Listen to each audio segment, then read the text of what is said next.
दोस्तों आज किस क्लास में हम बिहार डीएलएड एंट्रेंस एग्जाम 2023 के लिए रीजनिंग के प्रैक्टिस सेट सॉल्व करेंगे। दोस्तों इससे पहले हम ऑलरेडी 41 क्वेश्चन सॉल्व कर चुके हैं। यदि दोस्तों आपने उन सभी क्वेश्चंस को सॉल्व नहीं किया है तो दोस्तों आप लोग चैनल पर जाकर देख सकते हैं। देखिए यहाँ पर दोस्तों क्वेश्चंस आप देख सकते हैं जो हम सॉल्व कर चुके हैं। ये काफ़ी इंपॉर्टेंट क्वेश्चंस है, इसलिए प्लीज़ दोस्तों आप लोग जरूर सॉल्व कर लीजिएगा। चलिए आज के क्वेश्चंस देख लेते हैं जो आज किस क्लास में हम सॉल्व करेंगे। तो क्वेश्चन नंबर 42 से दोस्तों सॉल्व करेंगे, क्योंकि 41 तक हम सॉल्व कर चुके हैं पिछली क्लास में। तो आज किस क्लास में दोस्तों टोटल 10 क्वेश्चन सॉल्व करेंगे। यहां पर दोस्तों ये जो नंबर्स प्लस हो रहा है ना, इन तीनों को यहां पर मल्टीप्लाई कर दिया गया है और यही दोस्तों हमारा पैटर्न बन गया। देखिए यहां पर 2 3 जा 6 और 6 5 जा 30, और यही पैटर्न दोस्तों सब में लागू हो रहा है। ठीक है ना, तो डायरेक्ट हम यहां पर आंसर निकाल लेंगे। ठीक है ना, क्योंकि यहां पर हम चेक कर सकते हैं। देखिए तो 5 चौक 20 और 20 को आप 0 से मल्टीप्लाई करेंगे तो 0 ही आंसर आएगा। ठीक है ना, बाकी सभी पैटर्न इसी आधार पे बनाया गया है और यही हमें चेक करना होता है, जिसमें दोस्तों कम से कम अगर मान लीजिए यहाँ पर देखिए 4 तरह की संख्याएं दे दी गई है, तो यहाँ पर हमें जो है ना इनका पैटर्न चेक करेंगे तो यहाँ पर सारे पैटर्न सेम है और यही आगे हमें इसका नियम कहता है कि यदि सभी पैटर्न समान हो तो सेम इसका आंसर जब हम निकालते हैं तो सेम पैटर्न हमारा लागू होता है। इसमें दोस्तों थोड़ा सा अलग पैटर्न को फॉलो किया गया है। देखिए यहां पर दोस्तों 53/31 बराबर में 2 नहीं हो सकता, ये तो आप जानते हैं। लेकिन दोस्तों इसको हम ट्राई करते हैं पैटर्न बनाने की, हो सकता है दोस्तों 2 आ जाए। तो यहां पर दोस्तों देखिए इस तरीके से आप कर सकते हैं। देखिए इस तरीके से और चेक करते हैं कि क्या 2 आता है या नहीं आता है। तो 5 3 8/4। अब दोस्तों जब इसको आप इससे भाग करेंगे तो 4 दूनी 8, देखिए आ गया। तो दोस्तों अब हम दूसरा चेक करते हैं, दूसरे नंबर को हम चेक करते हैं कि क्या ये सेम इस वाले पैटर्न को फॉलो कर रहा है या नहीं कर रहा है। अगर करेगा तो इसका नियम कहता है कि फिर सेम पैटर्न को फॉलो करते हुए हम आंसर निकाल देंगे। तो देखिए यहाँ पर क्या करना है, डायरेक्ट हम कर देते हैं यही वाला पैटर्न यहाँ पर फॉलो करके। तो 5 4 9 हो जाएगा ना, 4 5 9, और यहाँ पर 2 और प्लस में 7, ये भी 9 हो जाएगा। तो 9/9, तो यहाँ पर 1 आ गया। देखिए यहाँ पर भी 1 है, तो यही वाला पैटर्न दोस्तों ये भी फॉलो कर रहा है, सेकंड वाला भी। अब देखिए थर्ड को हम चेक करते हैं। देखिए 6 और 9 15, ठीक है, 9 6 15 और 3 और 2 5, तो 15/5 दोस्तों कितना होगा हमारा, 5 3 15 3। तो सेम पैटर्न को फॉलो करते हुए हम जो है इसका आंसर निकाल देंगे। 9 और 7 हमारे यहाँ पर 16 हो जाएगा, और बटे में दोस्तों 2 और 6 प्लस कर देंगे, यहाँ पर 8 हो जाएगा। तो 16/8, 8 दूनी 16, तो 2 इसका आंसर आ गया। देखिए काफ़ी आसान क्वेश्चन है। इस क्वेश्चन को दोस्तों आप इस तरीके से कर सकते हैं, यहाँ पर 3/6 आप कर दीजिए और बराबर में क्या आएगा दोस्तों, 3 1 जा 3, 3 2 जा 6, 1/2 आ रहा है। अब इसी तरीके से हम सेकंड वाले को चेक करते हैं। ठीक है ना, 6/12 रख के, तो 6 कम 6, 6 दूनी 12, 1/2 आ रहा है। अब दोस्तों यहाँ पर क्वेश्चन मार्क है, तो यहाँ पर हम x मान लेते हैं और बटे में 12 कर देते हैं। और यहाँ पर आप देखिए पैटर्न क्या बन रहा है हमारा, 1/2 बराबर में हमें रखना है 1/2, क्योंकि यही हमारा यहाँ पर पैटर्न है। तो बराबर में 1/2। अब ये दोस्तों आप सभी जानते हैं कि इसको जो है आप जो है सॉरी दोस्तों यहाँ पर हमें जो है ना 12 को जो है अंश के स्थान पर रखना है, न्यूमरेटर के प्लेस पे। ठीक है ना, क्योंकि देखिए यहाँ पर हमने 3 को दोस्तों सबसे ऊपर में रखा है, इसी तरीके से 6 को सबसे ऊपर में रखा है यहाँ पर, तो यहाँ पर हम 12 को सबसे ऊपर में रखेंगे। ठीक है ना, और ये जो नीचे वाली जो नंबर है इसको सबसे नीचे में रखेंगे। तो देखिए जैसे यहाँ पर 3/6 किया था हमने, तो 1/2 आया था। अब यहाँ पर दोस्तों 6 में हमने 12 किया था, तो हमारा 1/2 आंसर आया था। तो इसी तरीके से यहाँ पर हम क्या करेंगे, 12/x जो हमें नहीं पता है बराबर में 1/2, क्रॉस मल्टीप्लाई कर दीजिए, आपका आंसर आ जाएगा। ठीक है ना, इस तरीके से 24।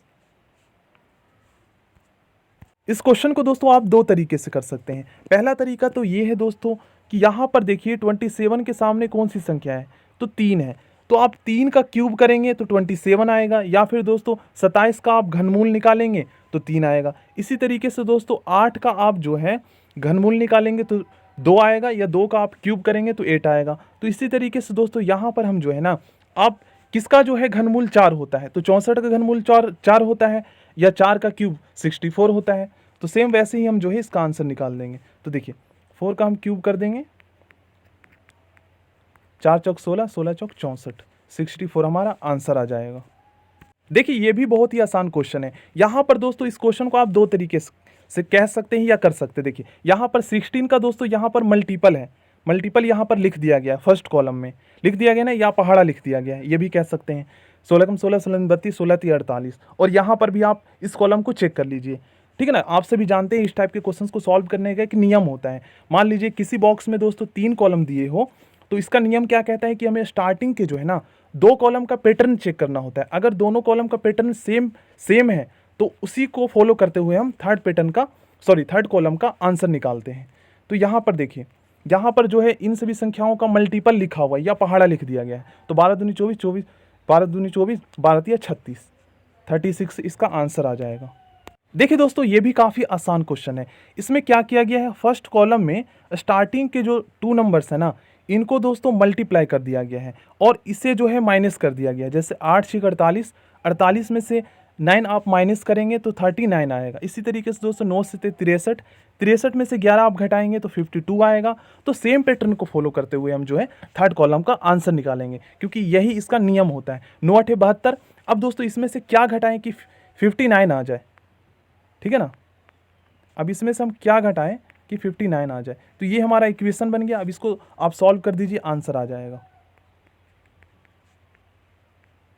देखिए यहाँ पर माइनस में x यहीं रहने दीजिए, आप 59 की इस साइड दोस्तों 72 को लेकर जाइए। तो जब आप 72 को दोस्तों इस साइड लेकर जाएंगे तो इस साइड में तो ये प्लस में है 72, तो बराबर किस साइड में आकर ये माइनस में हो जाएगा, ठीक है ना। अब इसमें से आप घटा दीजिए, 9 में से 2 गया 7, सॉरी यहाँ इसमें से हमें घटाना है ना। तो यहाँ पर दोस्तों हमारा 12 में से 9 जाएगा तो 3 आ जाएगा यहाँ पर हमारा, और 6 में से 5 जाएगा तो 1 आ जाएगा। अब यहाँ पर देखिए आप सभी जान रहे हैं कि 72 आपके पास कर्ज है और 59 रुपीज़ आपके पास जमा है। तो दोस्तों जब आप 59 रुपये पे कर देंगे तो कितने रुपये आपके पास और कर्ज रह जाएगा चुकाने के लिए, तो 13 रुपये। और जो कर्ज होता है उसको हम माइनस से डिनोट करते हैं।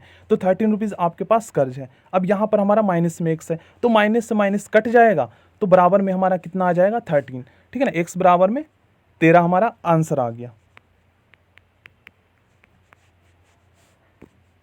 देखिए दोस्तों ये भी काफ़ी आसान क्वेश्चन है। इसमें जो है ना इन तीनों संख्याओं को जो है मल्टीप्लाई कर दिया गया है। फर्स्ट कॉलम में स्टार्टिंग के जो 3 नंबर्स हैं तीनों बॉक्स में, इनको मल्टीप्लाई कर दिया गया है और वही लिख दिया गया है। तो 8 चौक 32, 32 दूनी 64। फर्स्ट कॉलम हमारा चेक हो गया। अब दूसरा हम चेक करते हैं कि क्या ये सेम पैटर्न को फॉलो कर रहा है। अगर करेगा तो थर्ड कॉलम का जो है सेम पैटर्न को फॉलो करते हुए आंसर निकाल देंगे। 9 पचे 45, 45 चौक 180, ठीक ना। तो इसी तरीके से जो है इसका हम आंसर निकाल देंगे।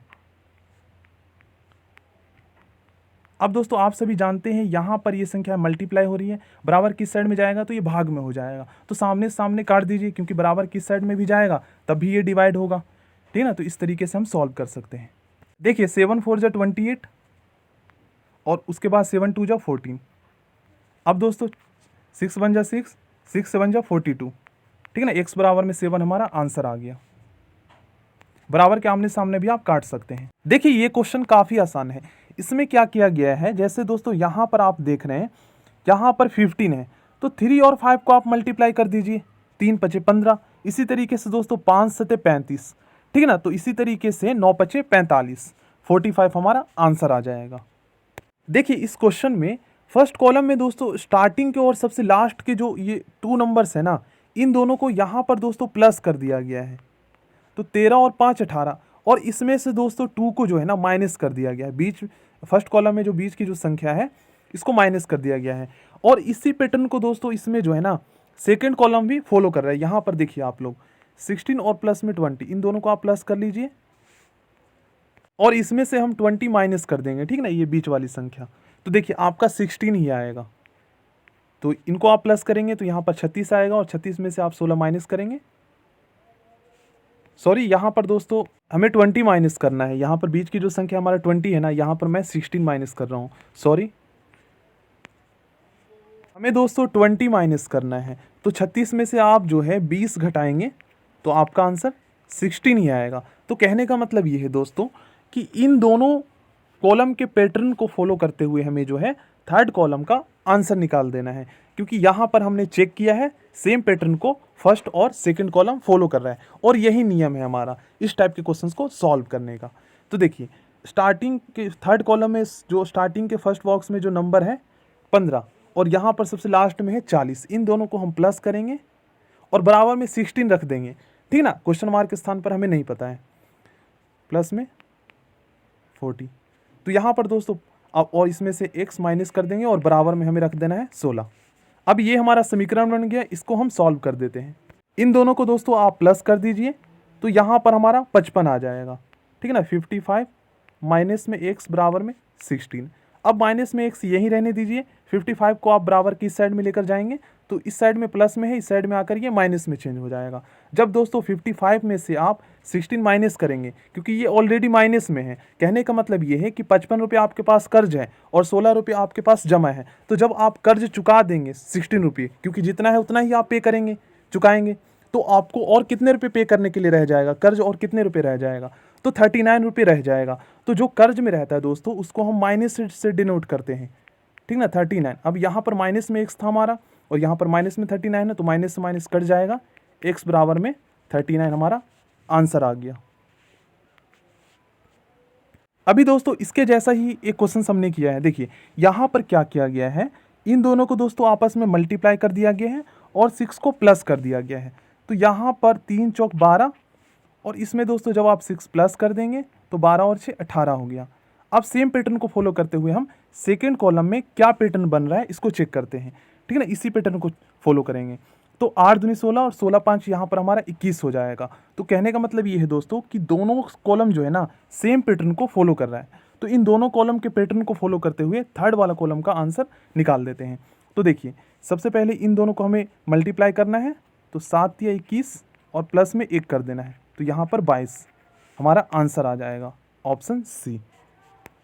देखिए दोस्तों ये भी बहुत ही आसान क्वेश्चन है। यहाँ पर दोस्तों आप सभी जानते हैं कि प्राकृतिक क्रमागत संख्याएं कौन सी होती है दोस्तों, तो 1 2 3 4 ये सभी हमारे क्रमागत प्राकृतिक संख्याएं होती है जो लगातार बढ़ती है, ठीक है ना, इनके बीच का अंतर सेम होता है। तो यहाँ पर प्राकृतिक क्रमागत संख्याओं का जो है ना स्क्वायर कर दिया गया है, वर्ग कर दिया गया है। जैसे 1 का स्क्वायर 1 होता है, 2 का स्क्वायर 4 होता है और 3 का स्क्वायर दोस्तों 9 होता है और 4 का स्क्वायर 16 होता है, तो 5 का 25, तो यहाँ पर 6 का 36 हो जाएगा। दोस्तों सेम इसके जैसा ही अभी हमने एक क्वेश्चन किया है, तो इसका आंसर दोस्तों आप लोग बताएंगे। बहुत ही आसान क्वेश्चन है ये दोस्तों। इस क्वेश्चन का आंसर भी आप लोग कमेंट बॉक्स में बताएंगे। देखिए इस कॉलम में दोस्तों आप चेक कीजिए कि स्टार्टिंग की ये 3 नंबर जो है ना इनको क्या किया गया है जिससे 12 आ गया है यहाँ पर। इसी तरीके से इन तीनों नंबर को यहाँ पर क्या किया गया, मल्टीप्लाई किया गया है या प्लस किया गया है या माइनस किया गया है, जिससे यहाँ पर 19 आ गया है, ठीक है ना। तो इसको भी आपको बताना है answer. So thank you friends, ऐसे ही और भी इंपॉर्टेंट क्वेश्चंस करना चाहते हैं तो आप चैनल पर जाकर चेक कर सकते हैं। So thank you, next video में मिलते हैं।